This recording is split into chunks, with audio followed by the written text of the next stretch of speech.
Good evening, good evening, good evening, and welcome back to Sooner Intel. I'm your host, Jason Watkins, along with my co-host, Mr. Chris Mason from the Sooners 360. We should have Kchris along shortly, but if you love college football, especially Oklahoma Sooner football, you know you're in the right place. So smash that red subscriber button, like our videos, and don't forget to ring the bell so you don't miss a moment. Sooner Intel. Sorry about that, guys. Later than your ex. Yeah, listen, we were having technical difficulties. I couldn't hear him. He couldn't hear me. All kinds of fun stuff. So we're here. Sorry about that, fellas. Welcome into the show, Mr. Mason. We have a new tight ends coach. It's not Joe John Finley anymore. It is one Jason Witten, future Hall of Fame tight end from the Dallas Cowboys. What does this mean to you? Well, can I be obnoxious for a moment? Please do. I believe someone named Chris Mason was calling this shot for a couple of was calling this shot pretty much for the last couple of months. Up until yesterday, whenever you told us all about Mr. Alabama, Well, Mr. Obnoxious. I was just I lost confidence because all the Oklahoma beat people were saying that it was the Alabama guy. So all right, but just Fair enough. fair Fair enough. enough. I think I think this on the surface of it is a great hire. This is a really very positive move. It's Yeah. weird. It's weird because the Ellis guy just got promoted to quarterbacks coach at Bama. So Ah. that's kind of strange. But I Well, you think said this. he's had multiple. Now he definitely has had Yeah, yeah, multiple. oh, yeah. Not that he can't coach quarterbacks. He certainly has that experience, but it's just kind of a strange coincidence that OU went this direction and he shifted jobs. So, but overall, I think this is a good hire. When you if you want to put the Hall of Fame Dallas Cowboy elite Ring of Honor kind of guy to the side and Yeah. just look at what he's been doing lately. He's been coaching for the last 5 years in the Dallas area, high school kids. So he's been coaching this age group that OU will want him to coach at. And his team there, I think their first year they were like 2-8.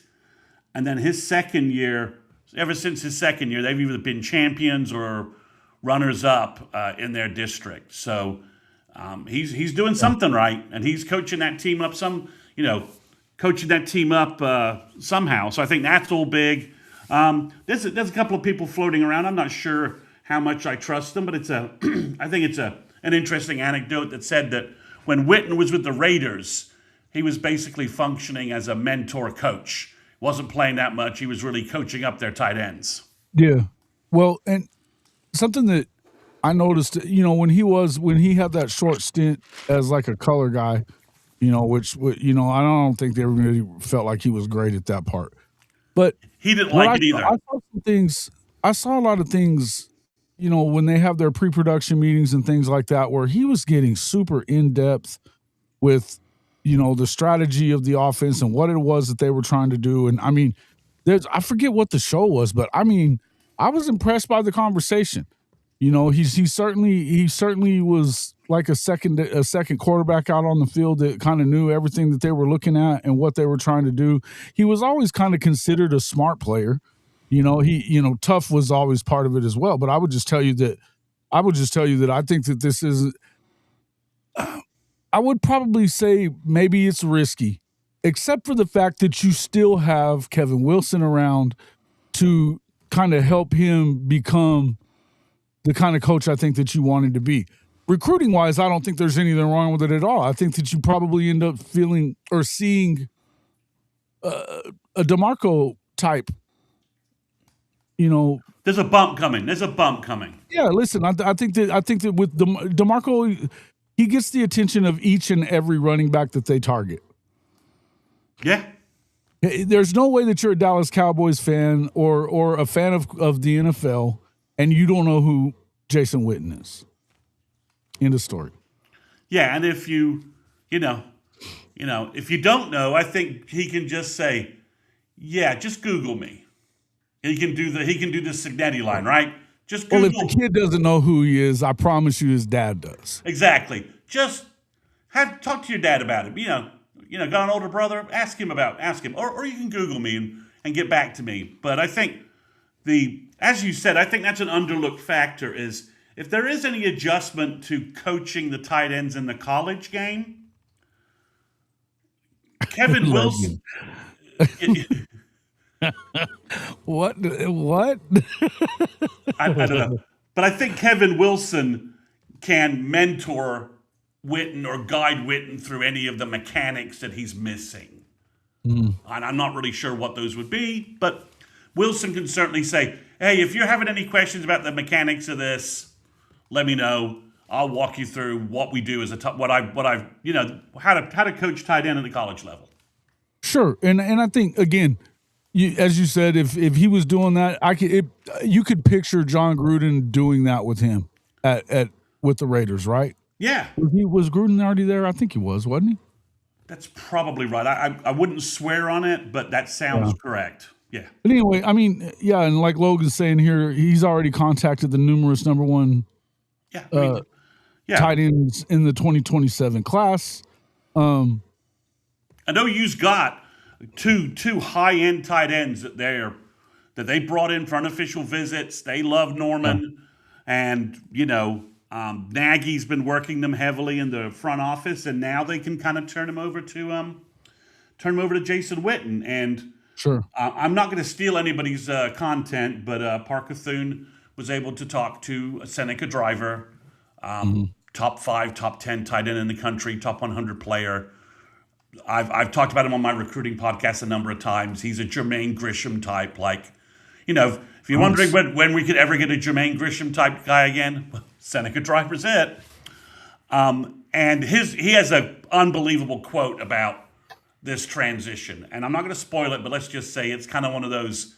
Oh my God, that's a great quote, and then you're reminded of a little bit of the fact that we've been anchored with Joe John Finley. And from a recruiting and a portal recruiting standpoint, you just see Hayden Hanson's response on Twitter for this hire, and then you hear Tyler Ruxer, Ryder Mix, Rocky Beers. I mean, they're all loving the shit out of this hire and this upgrade. I mean, this is, if you're Tyler Ruxer, who's a very good receiving tight end at a high school, and you have Jason Witten now who can guide you in making that progression to be an NFL type player. I'm just not going to steal Parker's information. He worked hard for it. It's behind their paywall. I will tease it. So if you want to go look at it at some point, some message board will cut and paste it. So I don't need to do that. But I'm just saying that when you hear the excitement and the quotes from guys, it's obvious that this has a bang to it. This has a pop. And Sure. when you think about the fact that Hey, he's going to be, when you think about can he translate what he's doing, what his knowledge to other kids? Well, he's already doing that as a high school coach. he's coaching in high school, so there's more. Again, he's been successful enough to be a high school coach for this amount of time in the DFW area. Obviously, he's got the other part of it. I don't think that we can discount is the fact that he has a 5-star linebacker son who is now, obviously been crystal ball to come to Oklahoma. I would guess that should be a locked in deal. Welcome into the show from the Horns Down podcast, our friend Kchris Griffin. Chris, what's your thoughts there on Jason Witten? Just the fact that you have another person that obviously you combine his star power with the OU brand. He can go into any house, any in-person visit, in-home visit or whatever with any kid. He can go to a lot of different places. This is similar to what, kind of like with Jamar Cain, right?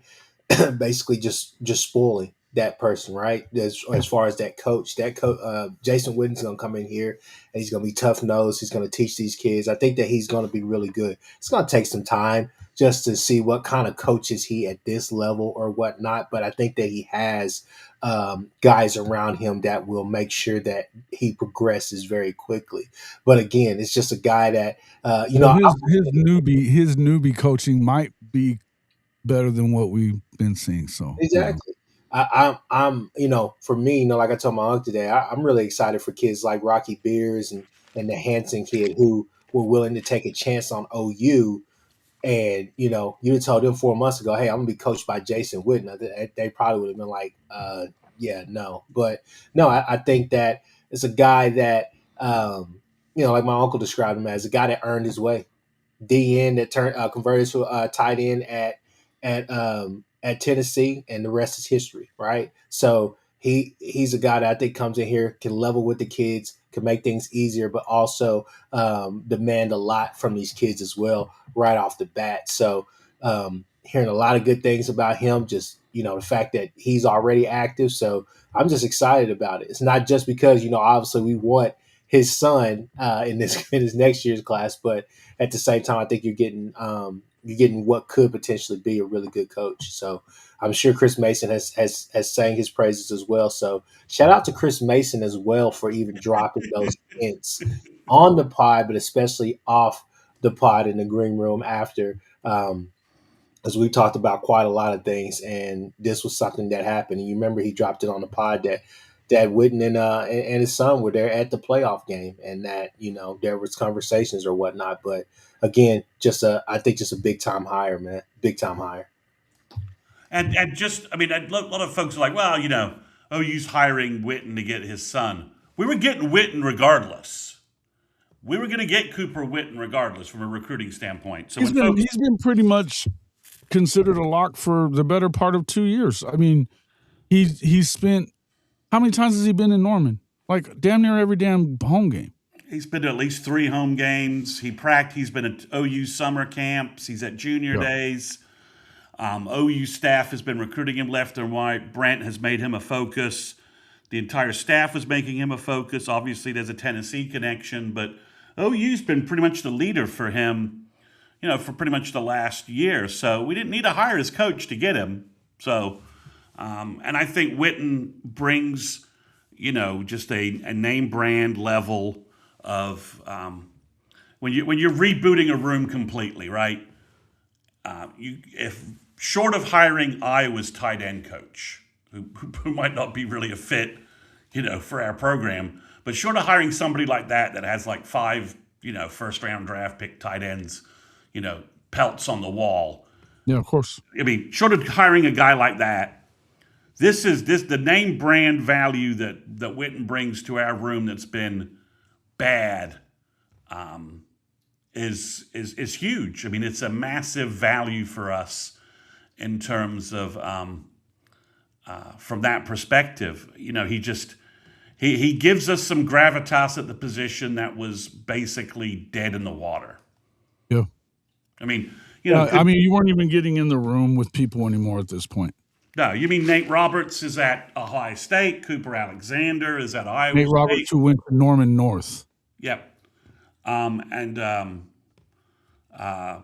Cooper Alexander's at Iowa State, and we didn't get a shot at Lincoln Cure, who's at K-State, and we did get a shot at the Brom kid, who's at Tennessee. I mean, these guys weren't visiting Norman. We weren't a factor in these recruiting battles for regional top tight ends. And I think I think it's a huge move. And we do have a guy on campus who is a superb athlete who they're trying to see if he can be a tight end or not. That's Trinae Washington. He's 6'5", 240. He has speed. He has every elite athlete box he checks it. Well, now we have a guy who I honestly feel like could mentor and mold him into an elite tight end. You just didn't think, you had no confidence that was going to happen with Joe John Finley. I hate being that negative, but I'm just saying what we all think, right? Mm-hmm. And what our fan base thinks. And this change, I think, you're just flushing a lot of negativity out, and you're bringing in somebody who, as you said, there is a risk factor. He's not a 10-year college tight end, but I think at the tight end position, if he was our quarterback coach and he'd only been coaching high school, I think you might be a little more concerned. But at tight end, I think you can leverage everything he has to, and the fact we've got Kevin Wilson, as you said, in the background as a mentor coach for him to help him with any of the technical details that maybe he's missing from a college coaching aspect. Yeah. Okay. Listen, I think that in view of the fact of the guys that you have on staff, with Kevin Wilson being as accomplished as he is as a tight end coach, I mean, he taught Joe John, he taught Jermaine Gresham, among others. And plus being the architect of probably the greatest Oklahoma offense ever. I would say that that's one of those. It's a good deal here, and again, with the recruiting bump that you're going to see, I think that that's just a matter of. I think it was a good move. I understood if they went the other way because somebody that had more experience or whatever like that. But in my opinion, you can't really miss here. I just don't really think that you can miss. Go ahead, Chris. It looks like you wanted to say something. Okay, Chris. You're on. You're muted, I think. My bad. No, I was just piggybacking what you're saying. This is the type of splash move that Nagy and BV would like to make. I think BV is fine without all the cameras and all the rest of this stuff, but especially on the Nagy side of things, I think this is right up his alley. And this is something that I think was probably, collectively heard and, was just like, hey, if it can happen, we can do it. But why would you not want to go and do it? As much crap as we give DeMarco, and rightfully so, there have been times where the running game has not been the issue at all. Now, can't say that in the past couple of years, but there's been some running backs that DeMarco has had in whatever offense he's been given, the keys to as far as being the running backs coach, where the running backs perform really well. But there are those times. But again, that experiment has worked with him. Obviously, we know DeMarco is DeMarco. NFL DeMarco, OU DeMarco, whichever one you want to say, dude is him, right? But with Witten, I think that it's I don't necessarily think it's a high risk, high reward. I think it's a safe risk, and you just kind of see what you get from it. Yeah, right? it's a limited risk, right? I don't think that it's a huge risk. I think that I start off saying you might classify this as a risky move. I don't know how risky I think it is. Yeah. Yeah, and I think it's just another example. I mean, there's a photo on Twitter of Witten's at OU practice this spring standing next to Nagy, and they're reviewing OU practice. I mean, this is how often Witten was in Norman looking at practice, bringing his guys to practice, So I think there's also a Nagy element of this where he's like, I think from his pro perspective, he's kind of like, well, this makes all the sense in the world. And we should pull the trigger on this now, and because we're not going to keep him more than a couple of years before, some bigger pro aspirations perhaps go his way, and that's fine if he rebuilds our room, and the room's clicking at a high level, and then he leaves after a couple of years, and we hire somebody else. That's all good by me. I just think it's been a week of efficiency and execution from our front office staff, portal wise, and to me. If the Bama guy did say no, OU didn't even blink. They redirected to Jason Witten and got a contract signed immediately. Well, according to what Stoy has said on his story, it was always Jason Witten. Yeah, so if that's the case, I guess he called Wednesday night and told BV that he'd take the job. So apparently, it's been out there for. I mean, the offer's been there. What's up, Coach Carl? Good to see you, man. So apparently, the offer's been on the table, at least for a day or so. Yeah. So it looks like again, it's just efficiency and execution, right? If this is the guy they really wanted, they got him, and no one knew they were doing it, right?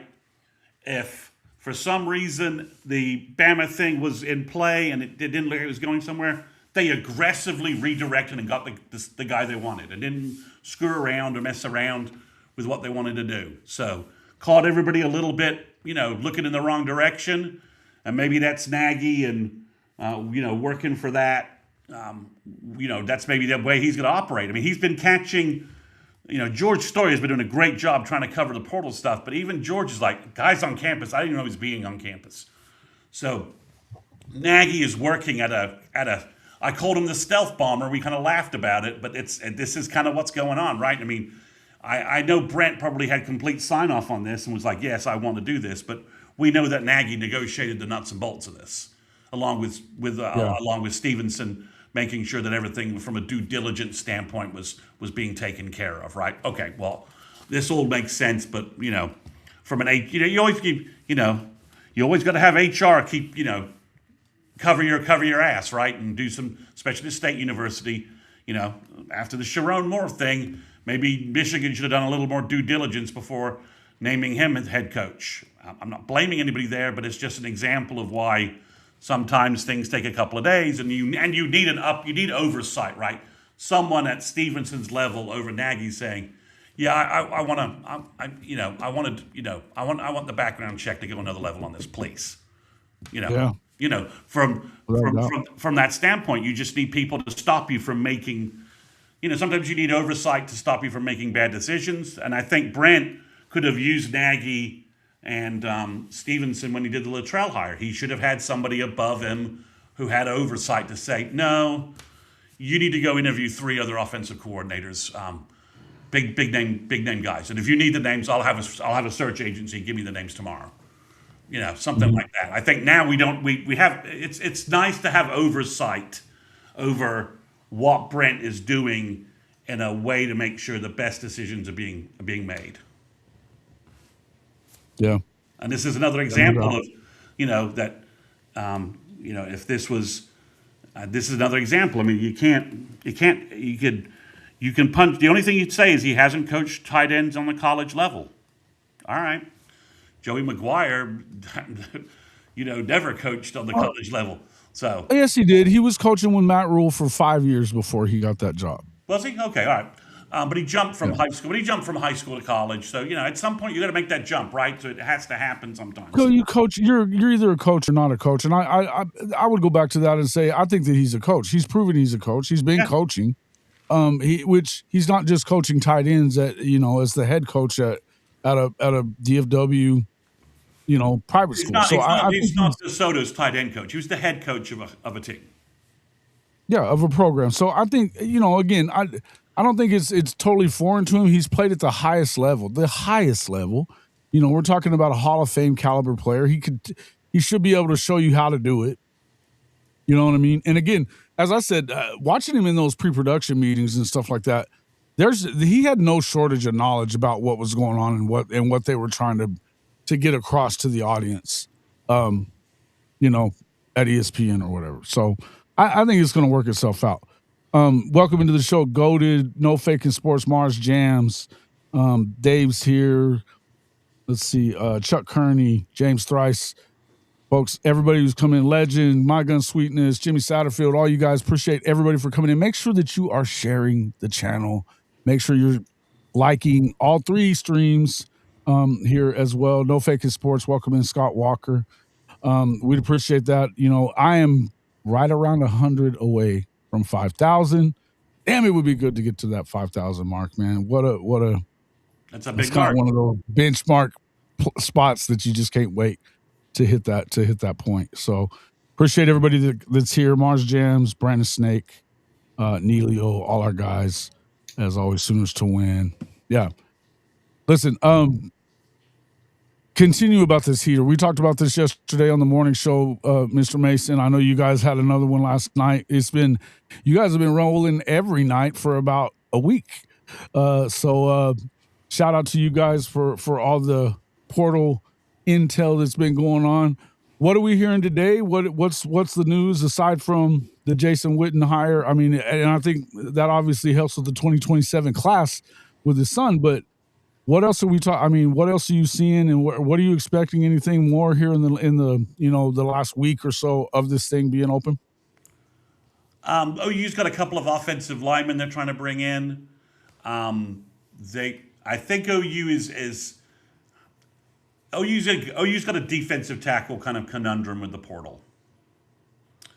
From that aspect, Marcus Strong ended up at Clemson. which I found very interesting from that aspect. I mean, if you notice that I don't mean this in the way, but the players we consider that have hit the portal that OU doesn't need any longer, they're finding good landing spots, much better than the last group of OU players who left. You remember when sort of Brent in 2023 kind of cleaned up the roster, and we were losing kids going to like Texas State, Tarleton, and just dropping a level. I mean, Tatum went to Michigan today. Howland went to Virginia Tech. Our guys are finding, the guys that can't be starters here are getting good landing spots, relatively good landing spots for themselves there, much higher than we'd seen in the past. But I think, Jason and Chris, the big question is OU needs a third defensive tackle to replace Strong. And the problem going to the portal is that everybody needs D-line. And OU just can't sign some guy because and spend a lot of money on him. And then after spring, Nigel Smith and Trent Wilson put him on the bench and he never plays. I mean, hell, James Carrington and Brian, I'm forgetting his last name, the defensive tackle, the freshman, is coming in, Brian Harris. They could put that guy on the bench, and you've spent all this money sitting on the bench for this guy that really isn't that good. And our freshmen and our redshirt younger guys just put him on the bench because they're extremely talented. So the question is, and I'll give a number example just to get a little more apt, to get a little more concrete. Like, do you spend $400K on a guy that you're concerned won't really contribute for you? Or do you spend $800K to get a guy will be in your top 3, top 4 rotation? And I think that's the problem and the conundrum OU's trying to deal with from a budget and standpoint. And to put a name next to this, James Smith from Alabama hit the portal. 6'3", 310 defensive tackle. If you added him to OU, to Jaden Jackson and David Stone, you'd probably have the 3 best defensive tackle rotation in the SEC, maybe in the country. I mean, that's just facts. But can you spend that money? And you're also trying to, upgrade things in other places as well. I think you want to give Jason Witten some money at tight end to go get a third tight end and to call some of the best tight ends that have hit the portal and say, hey, I know you were thinking, Joe John, I'm the new tight end coach at Oklahoma. I'm Jason Witten. You come here, I will teach you all you need to be an NFL first-round draft pick at tight end. You have the talent. He apparently, according to George Stoyer, he's reached out to, I think it's Andrew Golish, who just hit the portal from Penn State, 6'5", 235, and just an elite-looking kid who has years to play. So I think you want to have some money for that. I think a safety probably makes sense after losing Jaden Hardy. And I think a linebacker probably makes sense as well with losing Sam Musigo and no real information if you're going to get to keep Owen Heineke or not. So, Chris Mason, we better get Heineke. If the NCAA is allowing NFL or people who attended NFL camps. Well, it was an NBA camp. It was an NBA camp. No shit. No, he attended a NFL training camp. That he did. He was in a training camp. I thought it was an NBA training camp. No, he was. I think he was like maybe a 2A or G League player or whatever he was. But he attended the Chargers training camp. Okay, I mean, yeah, you're right. It's ridiculous, and he needs to sue. If not, so yes, I think that's already something that's in the works. What bothers me is that they're taking so long to go onto this waiver thing, and there's only a few days of the portal being open left. Yeah, so I mean, even if you're gonna say no to him, then you ought to make it to where and like, because there's going to be not just Oklahoma that would be targeting a guy like this. Yeah, I mean, I think or targeting another tight end at the worst. You know what I'm saying? Yeah, not tight end, linebacker. I'm sorry. I think you're all right. I'm still stuck on tight ends. Well, we finally can talk about tight ends about adding tight ends without someone saying, but Joe John Finley won't develop them. We can now end that caveat required every time I tried to mention a tight end recruit Oh, someone would always say in a comment, well, until Joe John Finley leaves, it's kind of pointless signing a tight end. Okay, now I don't have to deal with that crap any longer. I can actually talk about tight end recruiting. Is there something you feel like you need to get off your chest there, Mr. Mason? I just got rid of it. I got rid of it. I mean, it's a little bit like EJ right now, right? Every time we mention a high school tight end, a high school wide receiver, OU's looking at, someone's always going to bark back at me in a comment. Listen, if you start writing country songs about tight end coaches and shit like that, I'm going to worry about you. So, well, I won't ever do that. But it's a little bit like EJ right now, right? It's a little bit like EJ right now. If OU OU got Jaden Petit, and I'm trying to say that how good Jaden Petit looks, and someone doubtlessly, when I do that, will put a comment up saying, well, it doesn't matter because EJ doesn't play freshman. Okay, all right. So, all right, get it off your chest. I'm getting rid of that. Here, Kchris. It's sometimes live streams are live therapy, so that's all. That's good. But yeah, I mean, well, it's Jermaine Grisham, Brandon. But yeah, I think that's obviously what your goal is. You want to get Joe John Finley shot my dog is a good working title. There you go. Joe John shot my dog is a good working title. But yeah, Kchris can help you with that. But I think they're resetting a little bit. They've got a couple of offensive linemen coming in. I think they're kind of having some internal talks about where their wide receiver numbers coming in, because I think Giovanni Gibson leaving. Owen Long just committed to Arizona State. That's kind of a problem. Let's hope we get Owen Heineke, because that's who we would have liked to put there. Thanks, official Boomer 580. So I do think wide receiver is an internal debate, because Nagy's obviously. I've repeated this a couple times. Nagy wants high school wide receivers. He's paying NIL money to be playing and developing. And that statement was clearly distilled back to Emmett Jones in the post-Bama review sessions with the guys. Same thing on DeMarco Murray. We want our running back. We want a running back roster. We don't want to get down to 2 running backs. Same thing for DeMarco. We're doing everything we can to upgrade the running game. We need running backs to make a jump from their freshman and sophomore years. Right, and they've got. I mean, I think that we should be good at running back, right? With your freshmen that you've got coming in, and now you've added the kid from Colorado State plus the 2 that are in there. You've got 5. We should have enough. Should we not? Yeah, we've got 5 guys to play.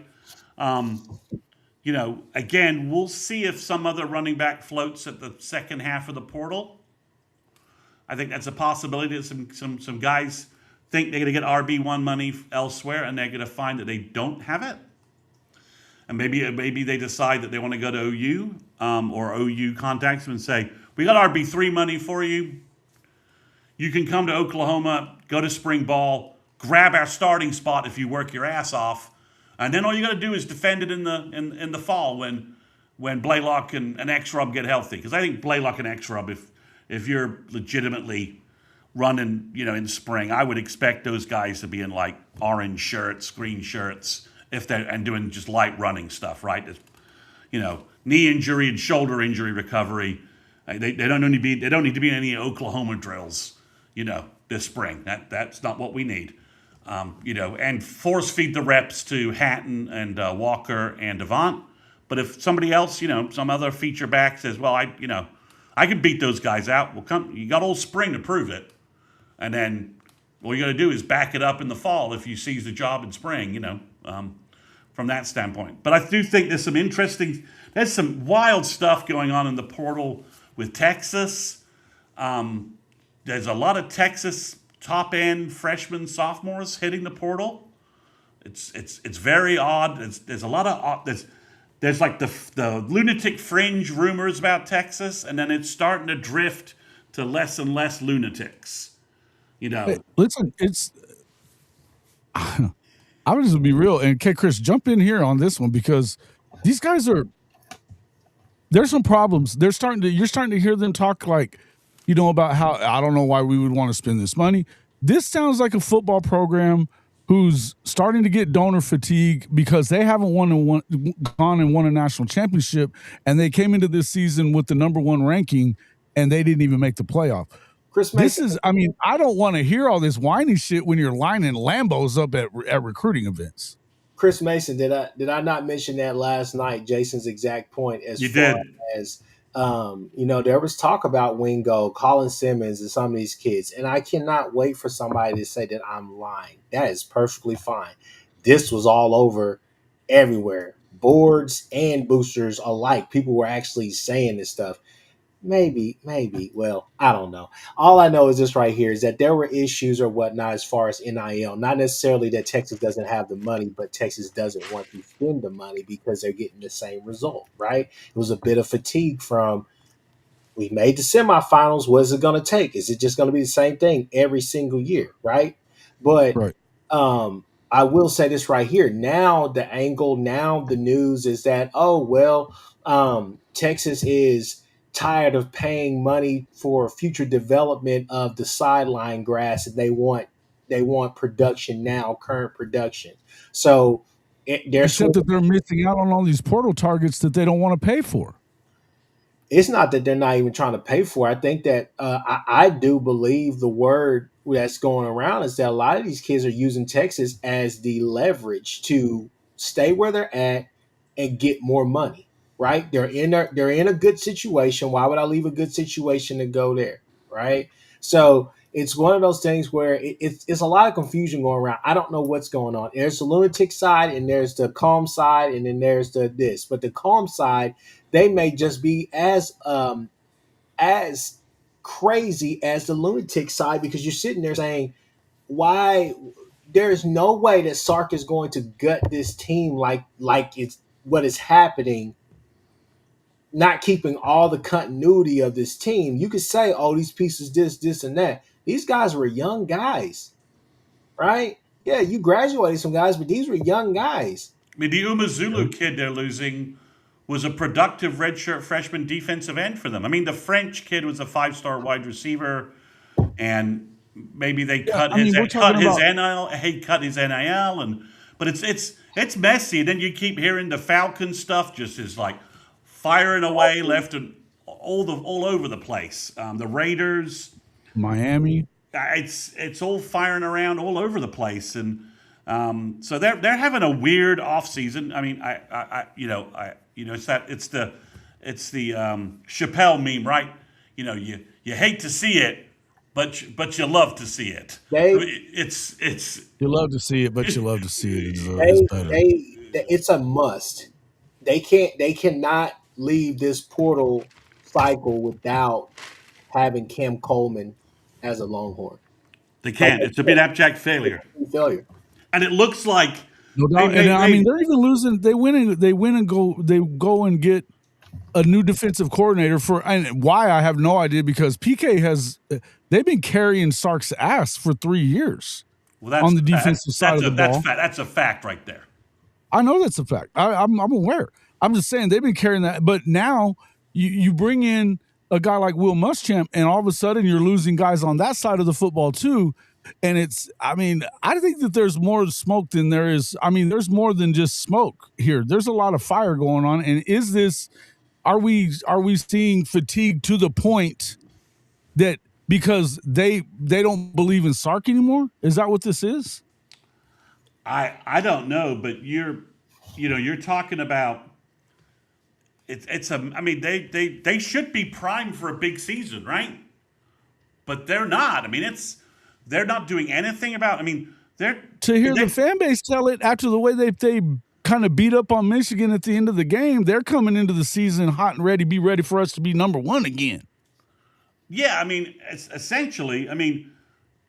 And it's a mess. The defensive coordinator thing was Sark threw PK completely under the bus when, as you said, Jason, accurately, his D was holding the bag for them. I mean, completely. I mean, they had a terrible offensive year for the most part.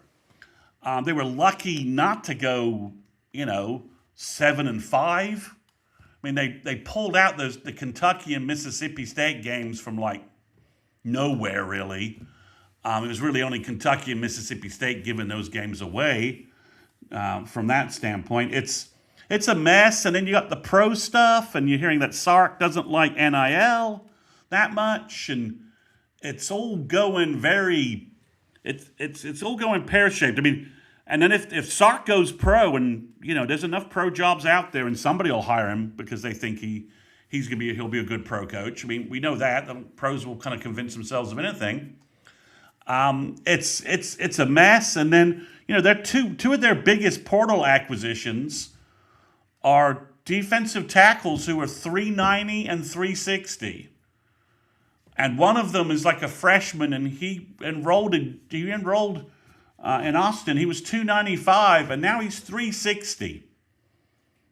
And I don't know that that's a positive, a positive move there at all from any standpoint. And then the Arkansas kid's like 380. As a Texas poster said, he's 30 pounds away from being overweight.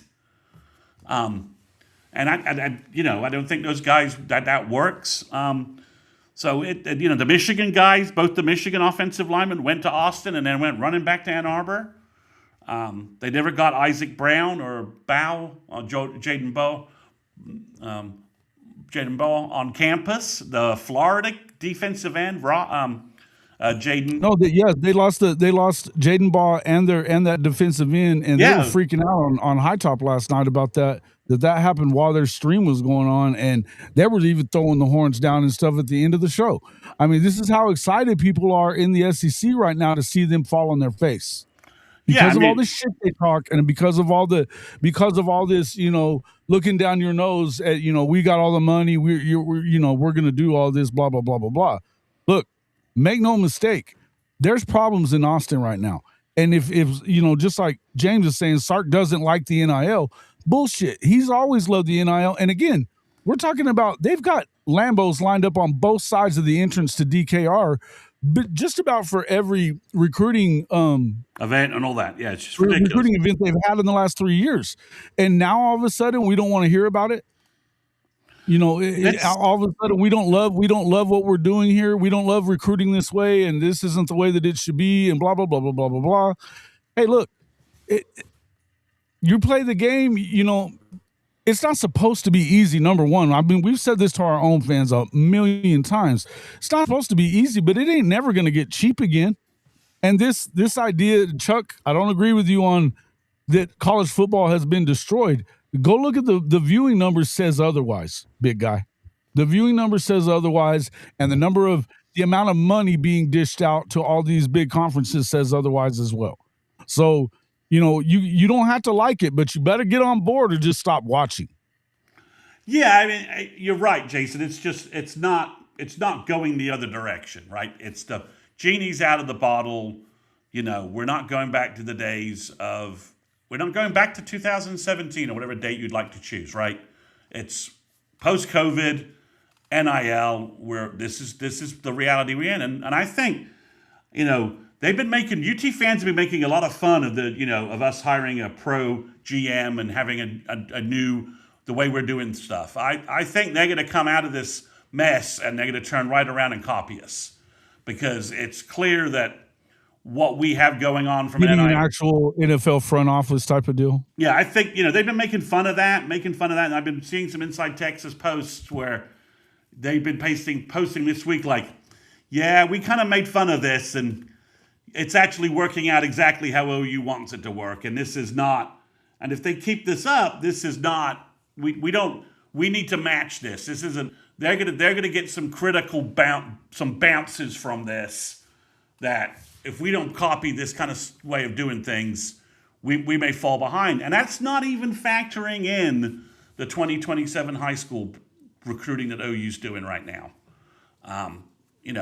As I said, if you want to update on high school recruiting, I recorded a pod last night. You can find it on my YouTube channel, or you can find it on where you look at, your audio podcast platform of choice.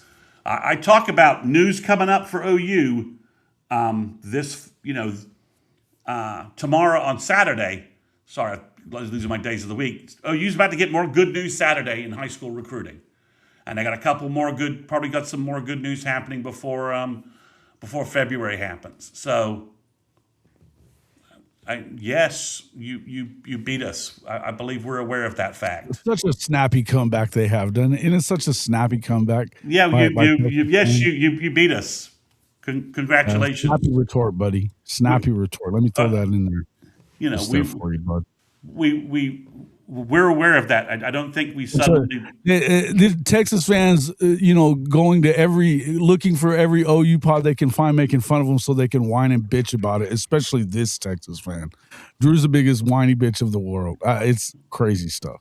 But yeah, I the think other guys, at least, the other guys are funny and all. At least this guy just comes in whining from the second he pops in. I think it's more that we're surprised they're having such a weird run of news, right? We kind of expected they were going to load up on the portal and get ready for a run because Arch seemed to be a little bit better at the end of the year. But then they changed defensive coordinators, and then they're losing personnel left and right, and there's all these complaints that they don't have any money. We're just doing a status check here. I mean, same thing about Bama. Bama seems to be going through some kind of. They're having some really weird issues. I mean, Horton just hit the portal, so I don't know if that's because they're trying to funnel money to make the last one. Yeah, Isaiah Horton. Yeah, Isaiah Horton hit the portal, so I don't know if that's they're trying to make a last run at Coleman. But they're losing a lot of young defensive players and defensive personnel as well. It's a little bit strange, and it's a little bit. It seems like DeBoer doesn't quite know what to do with the roster he inherited, and he's kind of sloughing off players left and right, and kind of wants to get his guys in. And I think that's kind of problematic from a defensive standpoint because I think he was left with good defenders. I'm not sure he's adding great guys. I mean, he's getting wide receivers and quarterbacks and stuff like that. But yeah, it's across the country. There's some weird portal entries. Michigan continues to lose players, and they continue to add Utah Utes. So it's we've got Jason will credit to you. The Oklahoma State Mean Green appear to be ready to take the field against the Penn State Nittany Cyclones or the Virginia Tech Nittany Hokies, whichever way you want to go. They're wild. It's crazy. And again, I'll go with that. Listen, I was trying to, and shout out to Cody, and hopefully he's getting better, man. He hadn't been on this show, guys, in a month. So prayers need to continue going out to Okie like Cody, but the last I talked to him was like, look, are you guys sure that this is the way to go, is to go get the entire North Texas roster? Because not for nothing, it wasn't good enough to win the American. And I like a couple of those guys. I like Hawkins, the running back. I like Mestamaker. I think he's okay. I think he's pretty good, but I don't know that he comes in and automatically he's the best in the Big 12. In fact, I know he's not the best in the Big 12 coming in because there's a new guy out in West Virginia too. So, and I also don't think that he's better than the guy at K-State and some other places as well. So just Brandon Storesby, another guy you might think of. Taking Mean Green defenders too, and I'll be like, did you watch the last game they played? Yeah, I mean that's the whole thing. Tulane boogered them up. Well, then San Diego State put 52 up on them. Oh yeah, I forgot about that one. I was talking about the American Championship game. It wasn't really a good game. No, it wasn't really a good game. So to me, it's one of them deals where, look, I think that there's programs around the country that are struggling to figure out how to do all this, and how to evolve the right way. I mean, shout out to Seawall. I just saw him in the comments as well. Look, Dabo Swinney just went back to Chad Morris. And he's struggling. They're actually in the portal. They went and got Marcus Strong. He's going to be a Clemson Tiger next year. These are some things that some of this stuff that you just kind of look at it and you're like, damn, it is different for sure, but it's weird how many people are dragging their feet and it's costing them. And it surprises me that when you had back-to-back runs into the CFP, and they like to call it back-to-back semifinal bursts. Get the fuck out of here. But they like to call it that. And then they miss it despite being the number one team. Then now all of a sudden they're willing to just are we punting on Sark, or are we punting on the whole thing? What's going on here? I'm just happy that it's been a stark contrast that OU has the efficacy and execution, I keep using these terms, of what Nagy did this week is a stark difference than what OU was doing last year and where OU was last year, right? Brent had a good coaching year. We had a good year on the field. The offense obviously wasn't what we wanted, but 10-2 in the playoffs. I mean, it was a massive turnaround from what we thought. And this was with, this with OU having a difficult schedule and there being some unbalance in the rest of the SEC. And OU still overcame that. Didn't really ever make excuses about it. Finished 10-2. Had a playoff game, which we don't want to talk about because I know it just bums Chris out. And he's even shaking his head right now. But OU, has a lot of momentum going in to 2026. I mean, it's just you nailed the weaknesses. The number one weakness on our whole roster, our entire fan base. If you polled them and said what needs to be upgraded the most, it would be the tight end room. And if you haven't watched Gabe and Teddy's review of Hayden Hansen, go watch it because they're practically in tears. They're so happy.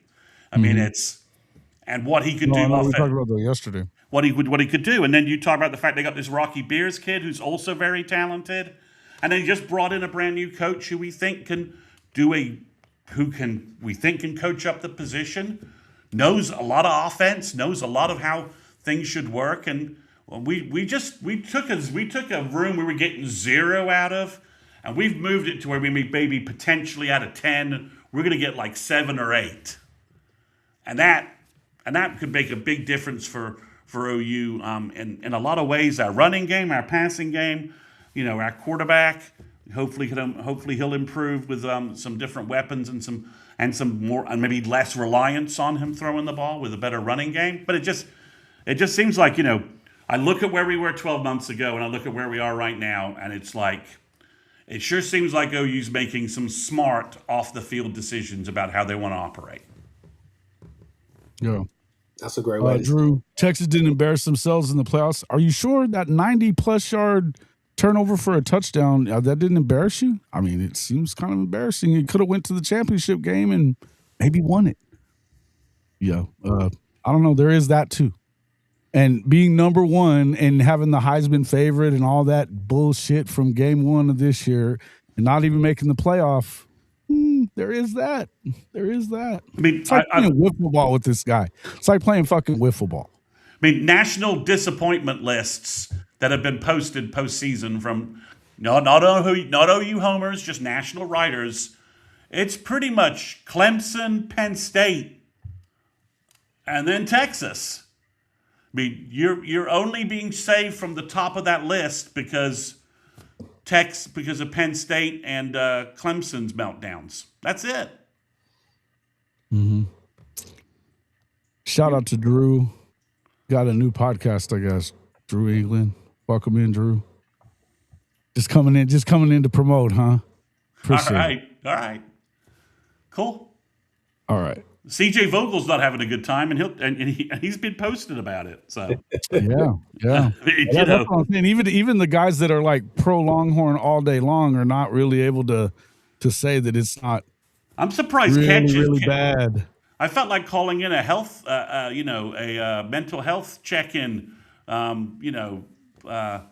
emergency services call on Ketch. A wellness check-in based upon the kind of week he's been having. Ketch lately. Yeah. I mean, it's all it's there. But I mean, guy.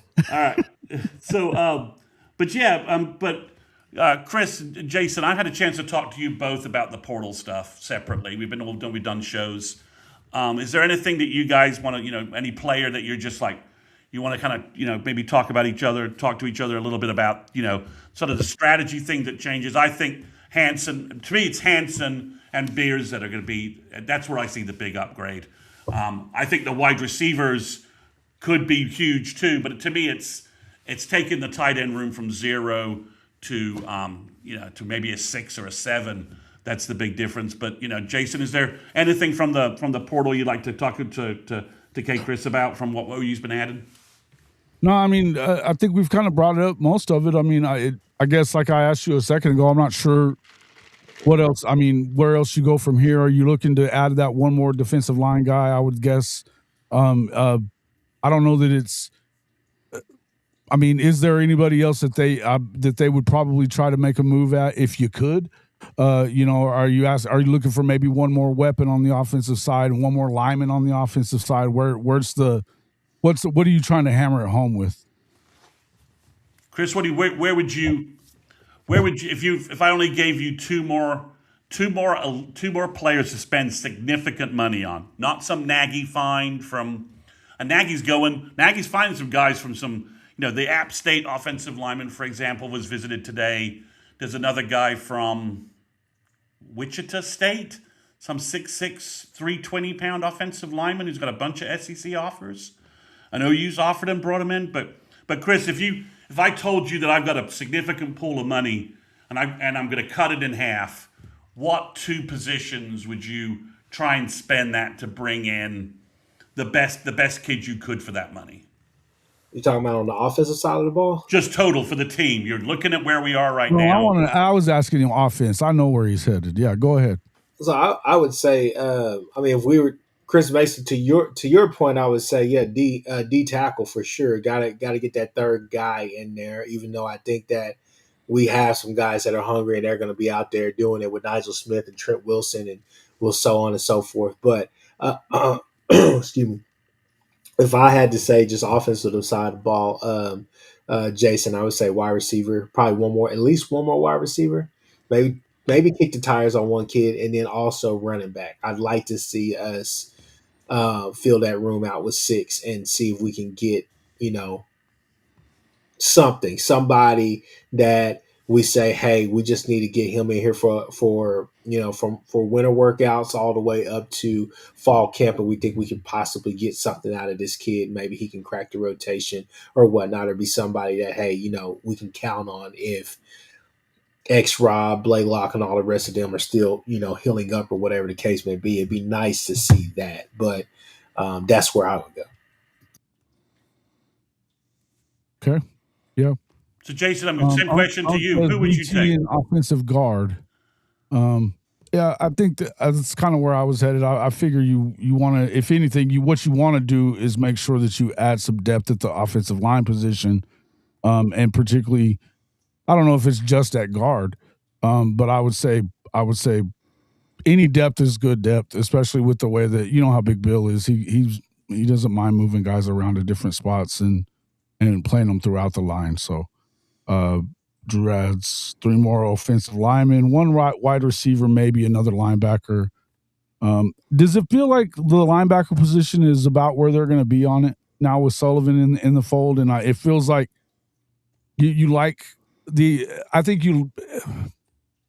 feel like Heineke's probably going to be back, and even if he isn't, I feel like that they like what they have behind them in the young guys. They like Nesta a lot, so they kind of viewing him as maybe having a Taylor Wine kind of breakout season. So I think that's the case, and then you've got Sullivan and Kip as kind of your as your primary. So the only question is, if you don't get Owen back, who's your 4th linebacker in that rotation? And I think that's where I would like for them to add, and it doesn't have to be spend a lot of money. Find a value linebacker you can with maybe a couple of years, plug him in. And then, but we don't know how they view Taylor Wine. Where is he going to be? Because he's also got some experience. You can put him at will linebacker and at Cheetah. Sure. So, I don't. That's something to figure out. In Satana, though, is that still? They feel like that's a done deal, and they just haven't announced it. What's going on? I think it's a done deal with Kip. I think Satana's just still a little bit. He's definitely leaning to coming back, but his agent's getting probably.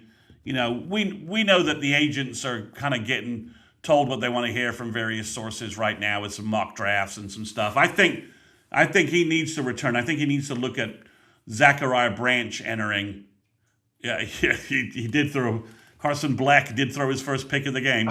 Carson Black. I do think that's I think he should look at the fact Zachariah Branch just went in the draft, and Zachariah just took any chance he would have ever been in the first round pick. because I think Branch is going to like combine the crap out of that, and he's going to post like some ridiculous, 4.3 sub 4.4 kind of time, which I'm not sure. And Satania can be there too, but I just think Branch has a little more, just has a little more wiggle, just has a little more explosiveness than what Satania showed this year. So I think it's possible that Satania is ruminating on it a little bit, or his agents are saying maybe we should make a move. Maybe we, OU just added 2 receivers. Maybe you're going to get the ball less. We'll see what happens there. But I think OU believes they're going to work through both of those issues, and they're coming back. So the key question then is Owen Heineke at linebacker. I mean, Marcus James, somebody asked about him. He's a wild card, right? He redshirted. He enrolled late. He hit spring, and all of a sudden he's picking up linebacker. Physically, he may be the best linebacker on the roster. I mean, he's an absolute monster at 6'4", 235, with his agility and explosiveness. I mean, if he's picking stuff up quickly, no one's gonna, he's gonna vault almost anybody for playing time. So I think it's a question though. The 4 walking into next year potentially with 4 senior linebackers wasn't going to work. And then Kobe went to Northwestern, which I hope Kobe has a great year, but I hope Kobe gets his master's from Northwestern and whatever he wants. So he's got like a year and a half to go get a master's at Northwestern. That was a surprise. I think everybody obviously automatically pointed to Texas Tech, but now all of a sudden I don't necessarily disagree with the move. It's a great move. I mean, he's a run stuffer. Northwestern wants to get into rock fights with people in the Big 10. Well, on top of that, they have one of the best journalism schools. Maybe that's where he's headed. It's a fantastic education. And he's graduated from OU, so he's getting he's enrolling in a master's program, and Northwestern's graduate programs are phenomenal, just in general. You could do worse. You could definitely do worse. You could do a lot worse.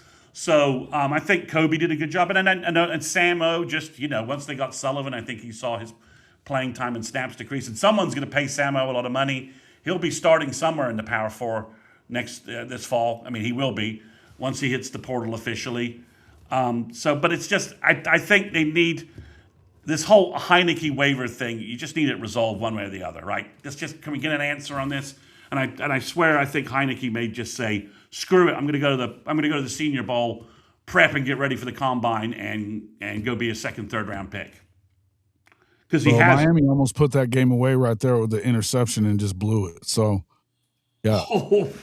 That was, oh my gosh. Yeah. What a great game. We're missing a pretty good game. Anything else you guys want to talk about, or are we good? We've been going for over an hour. Yeah, let's so Chris, you think Miami, we both chose Ole Miss pregame.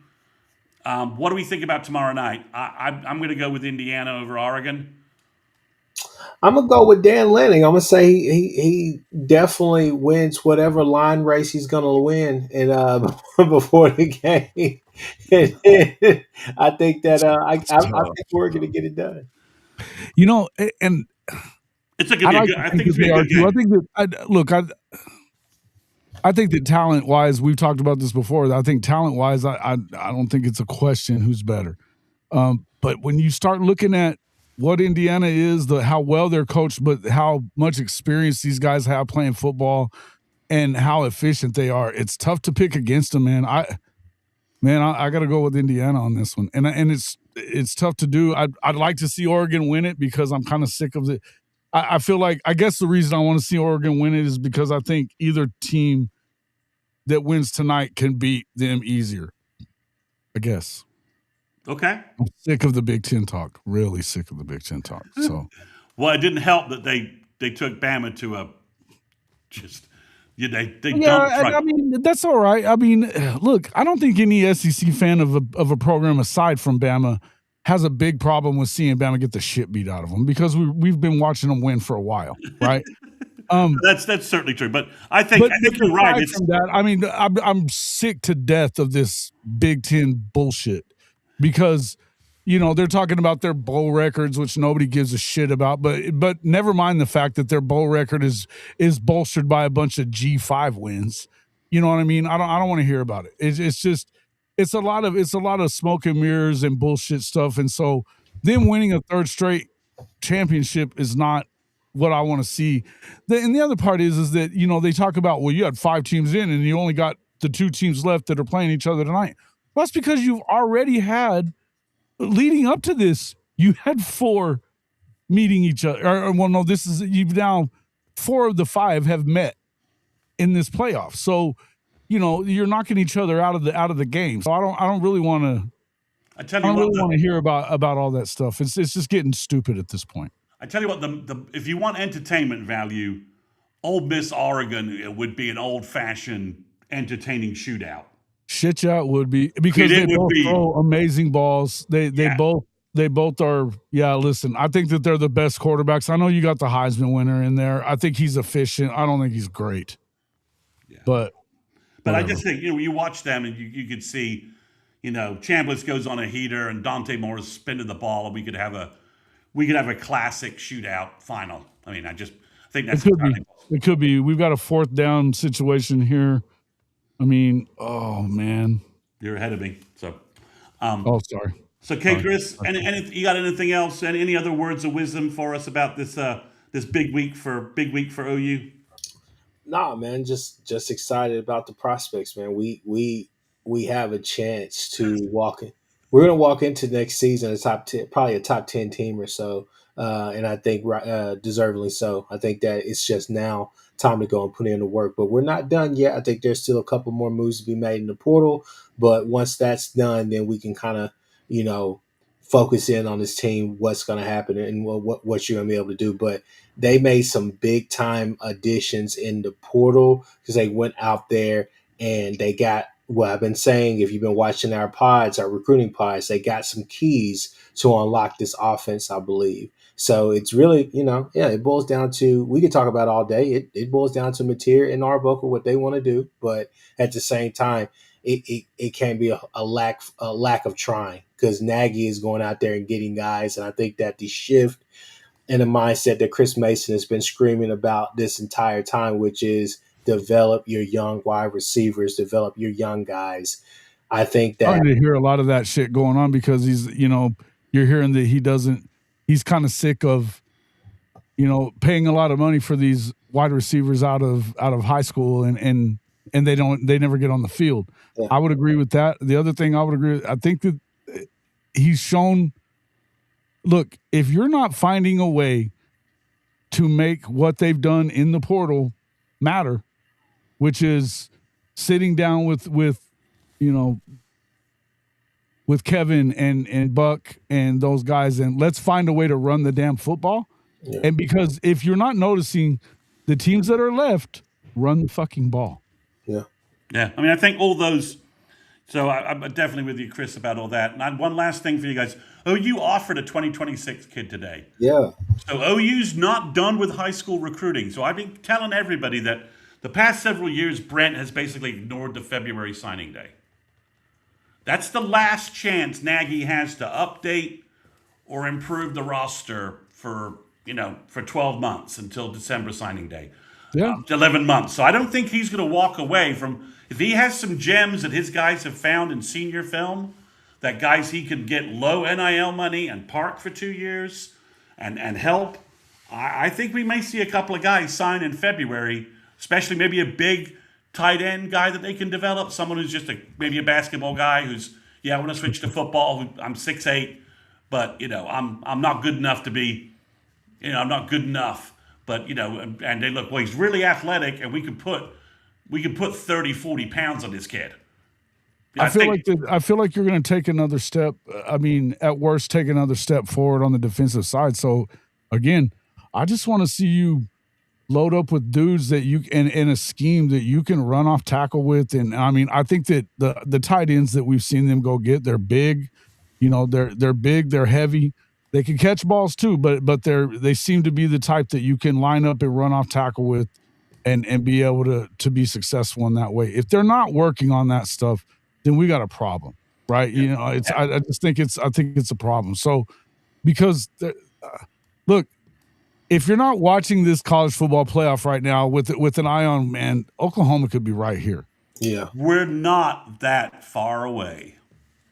We are a consistent running game. But that makes it even more excruciating what Chris and I watched in the stadium that night. I understand, but but the one thing I would say is that Jim Nagy's being very explicit about what he's paying for and the results he expects. This is the oversight that I think we're kind of looking for. Brent, I want you to get in a film room with Wilson, Arbuckle, all the brains that you have, and I want you to come back with some plans on how we're going to update our running game. Because I just spent a whole bunch of cash on 2 big tight ends. I do not want to see them on the fucking sideline and us going 5 wide. Agreed. Or if we're doing a bunch of wide out stuff without tight ends, you better still be running it. Got to run the ball downhill, man. Let's see what you can do with that. If you can make sure that you're running it 55% of the time and not with your quarterback. Right. If you have a run game that you're a 55% of the time running team, you're going to help your quarterback by doing that too. Yeah, you're going to help your quarterback. It doesn't hurt anybody, whoever he is. But yeah, I think that's the. But like I said, I think we may see some Cowboys. I'm kind of with you there. I cringed a bit when he said that. I did not say those words. I did not use those words. Yeah, you kind of did. You know, synonyms notwithstanding. Synonyms notwithstanding. We are increments of measure closer. No, sorry, we were increments of measure. We don't want to hear that shit. I just muted you for a reason. All right, you can unmute. I'm just messing with you. All right, guys. Anything else you guys want to add there? I'm just fucking with you, man. Yeah, no, just if you'd like to watch an old school hat day recruiting announcement, watch the Navy game on Saturday. May see 2 kids reach for a hat, and I don't know what hat they'll reach for first, but the hat they really mean to choose should be Oklahoma. So awesome. If that interests you, great. If not, then just wait for the Monday recruiting update with Chris and I and my Wednesday pod. You'll have all that news ready for you. Right on. Okay, Chris, send us out of here. All right, people. Let's go watch some football and let's watch Texas pitch and complain. Let's go. Horns down.